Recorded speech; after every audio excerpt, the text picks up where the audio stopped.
Hey guys, it's Amy and I'm here with another video today about furniture painting and about wicker. This is a combination furniture painting and wicker video because I'm going to talk about painting wicker.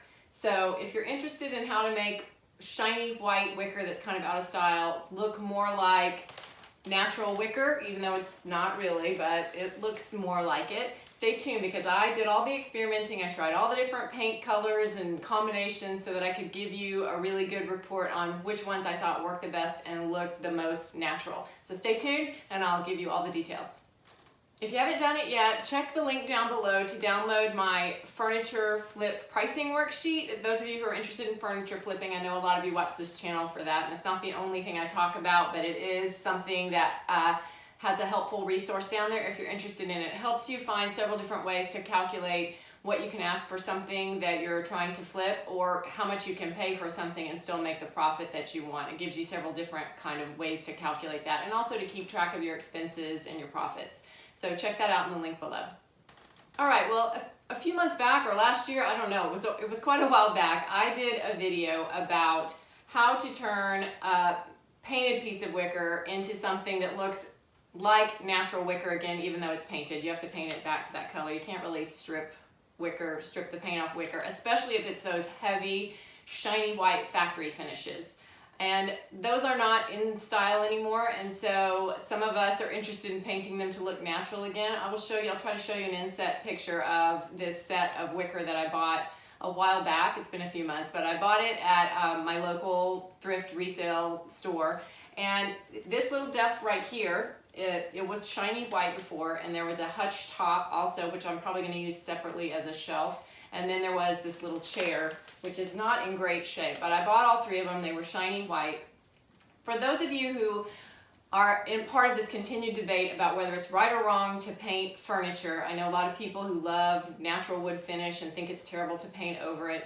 This is a no-brainer because it's already painted shiny white, and you can't really strip it down, so you can paint it to look natural again. It will not be the same as being natural, but it'll have that look again. And then if the white shiny stuff ever comes back in style, it can just be painted white again. So no harm, no foul. Right now, we might as well be using and enjoying this stuff. And as you can see here, this one that I painted, I wasn't even sure if I was going to use it or if I was going to sell it, but right now I'm rearranging my office and I've decided that I'm going to use it because I love the way it turned out. I think it looks super cute. Now, I tested all these different paints and combinations and I found two that were my favorite. This one is got a little bit of a metallic finish on top, and so that's the one that I liked for my office. I think it turned out pretty, but because I love you so much, I did also do a chair in the other finish that I thought it's my top pick for like simplest, straight, one step, one thing you have to purchase, and I think it looks pretty good. Let's take a look, let's see. Keeping in mind that I only had one can of paint and I did a kind of quickie job on this. It's not a perfect job because I just wanted you to be able to see what they look like compared to each other. And I'll try to put some shots in while I'm talking through this of some photos of what they look like finished. But I want to tell you the different ones I bought. I went to both Home Depot and Lowe's because different hardware stores or home improvement stores, they'll carry different brands. And before I had only found, I think, the Rustoleum products, and this time I did Rustoleum and Krylon, or vice versa. So let me tell you about the ones I found, and we'll talk about what I learned. I'll show you pictures of how they all compare, and we'll talk about who the winners are. All right.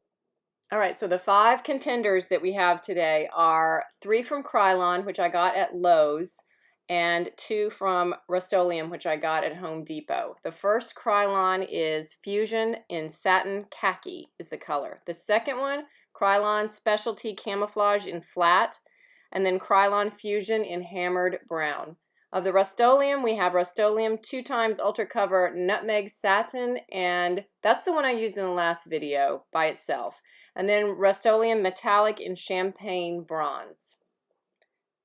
So I started sampling a fairly large patch of each one of these on the top of the desk where I could compare them really close, and I ran them up against each other to get a good comparison of which was warmer or cooler or shinier, all those things. The one that already lost points for me was the Specialty Camouflage because I needed a special spray paint handle to be able to use it.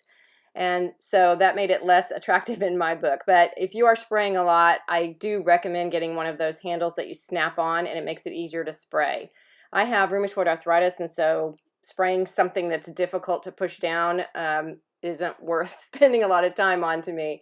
Now you can see all 5 of them beside each other, keeping in mind that it's hard to get real accurate color on video, but what you can see here is comparing. The first one is much warmer, the second one is much lighter, the third one has a weird shiny finish.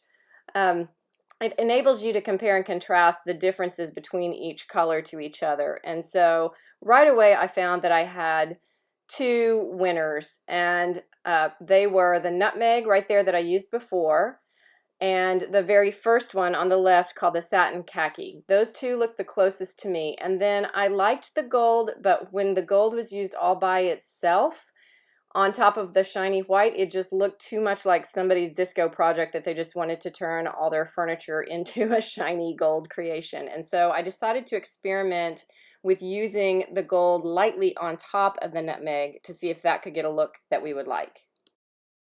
I was inspired by these photos that I took at an antique mall recently near my house with this piece that had been painted with gold, but it did not scream gold. When I first passed it, it just looked wicker and pretty to me, so I wanted to give that a try.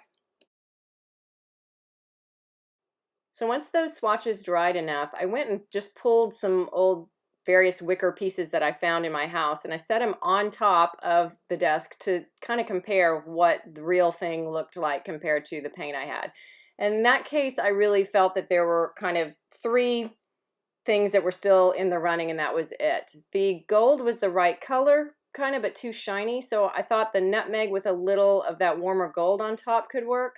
And then the satin khaki was the closest in color, I felt, in the nature of it, to the wicker. And so basically those on the ends were my winners, and I could immediately eliminate the second and third there in the middle. They just weren't cutting it at all. So it was very helpful to kind of set them all there in the same light and see what we got.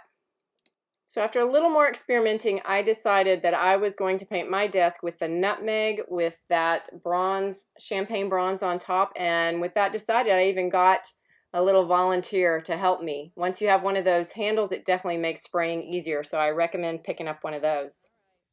And I recommend a helper like this too, but definitely don't forget your safety gear. Now in the end, I think this turned out a very pretty color, and I'm happy to put it in my office. What I would recommend to you is that I would say go pretty lightly with that metallic if you can, and I also think this would be best in a situation where it's not receiving tons of direct bright sunlight, because you will see more reflection and you may just think it looks a little too shiny for you. But in an area that just has kind of a normal amount of light or indoor lighting, it looks really pretty, and I love the way it looks in my office. Keep in mind I have to use lights when I'm filming, and so you get quite a bit of reflection off that. And finally, this chair is not in great shape, and I probably wouldn't even have bought it if it didn't come as part of this set. You can see there's quite a bit of damage. It's also got these beads, which are part of a more traditional style of wicker, and sometimes in the real thing, those are actual puka shells or white shells. I don't know how it would be to paint those brown. I'm not sure I'd want to do that, but these are just beads, so I was okay with painting it. And in the end, I used my other top choice, the Krylon Satin Khaki, and I gotta say, it really just looks like wicker. This is probably really my top pick for ease of use and how close the color matches. It's a great choice. Okay, and here you can see the finished painted product. Like I said, I had 1 can of paint, and so this one's still a little spotty.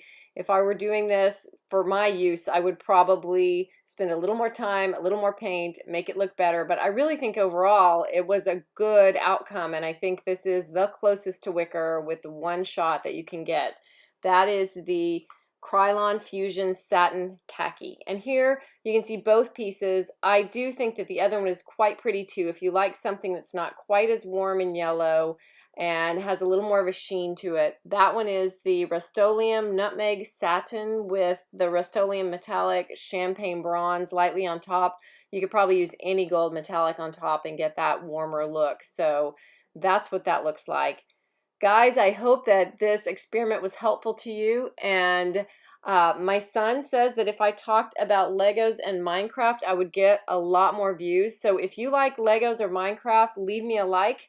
If I get 200 likes, he wants me to change my channel to a Minecraft channel. So go ahead and vote on that, and then we'll see what happens. I still think I'm going to do furniture content. Don't worry, I'm not going to give up on that. Y'all take care, and I'll see you in the next video, okay? Thanks for watching.